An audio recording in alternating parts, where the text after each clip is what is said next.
Okay, 10th graders, I know this video is late, but it's better late than never. So here we go, the final three. First, prepositions. Some troublesome prepositions. The word between is used for 2 items, while among is usually used for 3 or more. Examples: just between you and me, I am confused. The trio split the verses of the song among the 3 of them. Next slide, please. The word into shows direction. The word in shows location.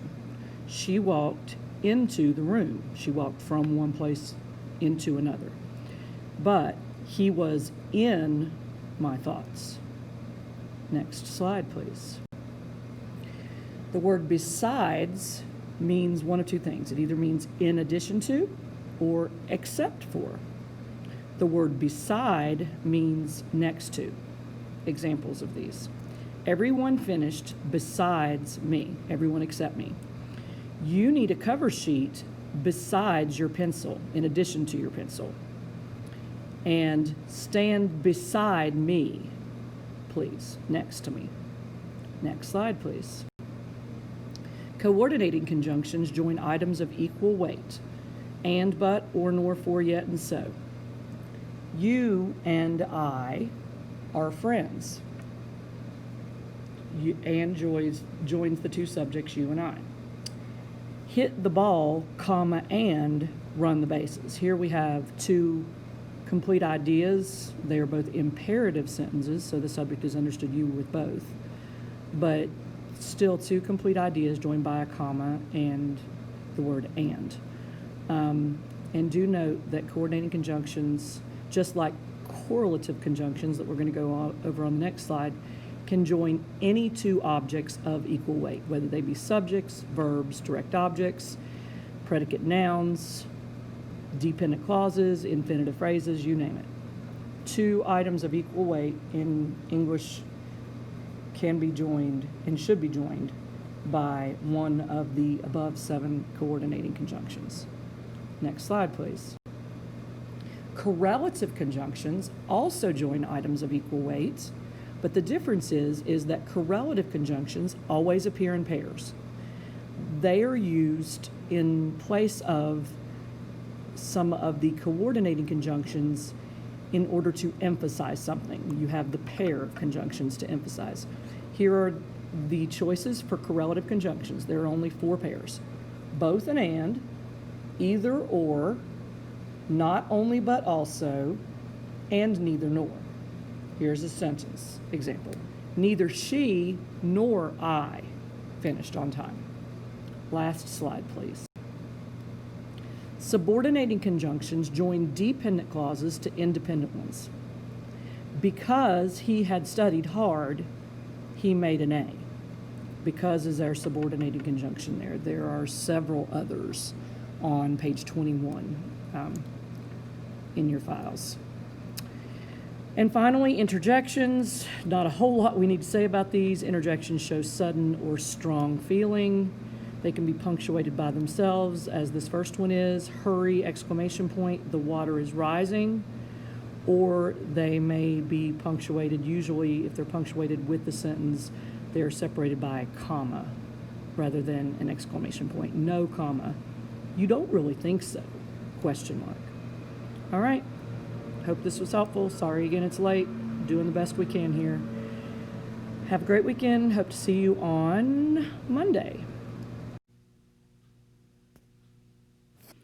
Okay, so this slide was added on to the other slides, or the years don't show up in slides, I don't think, but this is added on to the rest of the video that you seniors have been watching that I did for the 10th graders, I think on Friday of last week, for the final 3, because this was not in their video. The rest of it was, and yes, it all applies to you. Maybe not page numbers or charts on page numbers, but all the information is applicable to you as seniors. Finally, conjunctive adverbs. Okay, so we can This kind of would go when your conjunctions, with your conjunctions. These are words that remain as adverbs. In other words, if you were going to label your parts of speech, these would still be adverbs, but they act like conjunctions, okay? Here's an example. He did his best. Therefore, he felt satisfied with the results. You have a chart of 15 conjunctive adverbs, okay? Those are the most commonly used ones. Yes, that is not all inclusive, okay? There are other conjunctive adverbs, but those are the ones that you are going to see most commonly. Our word here is therefore, okay? Yes, it's an adverb, but it's acting like a conjunction. Joining the first independent clause, he did his best, to the second independent clause, he felt satisfied with the results. Please note, not only is there a comma after therefore, okay, as a conjunctive adverb, but therefore is not the same strength. Conjunctive adverbs in general are not the same strength as our coordinating conjunctions that we just talked a few minutes ago about. Your coordinating conjunctions being and, but, or, nor, for, yet, or so, okay? Those you join two sentences by using one of those and a comma before the conjunction. This is not as weighty. This is not as strong. Therefore, you can't just put a comma before the word therefore, no pun intended. You must use a semicolon after the first independent clause, and that semicolon would go after the first independent clause again and before your conjunctive adverb, okay?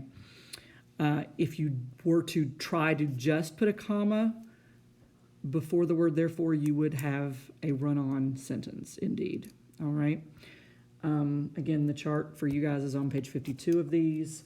All of the information for this lesson is on pages 49 through 52 of your grammar book, okay?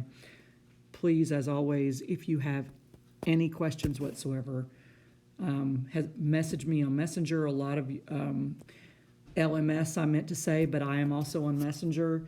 The best way to get to me quickly is likely to text me, preferably not between the hours of 10 o'clock at night and 8 in the morning, but otherwise I'm more likely to see a text and answer it in a timely fashion than I might be on Messenger or in LMS, okay?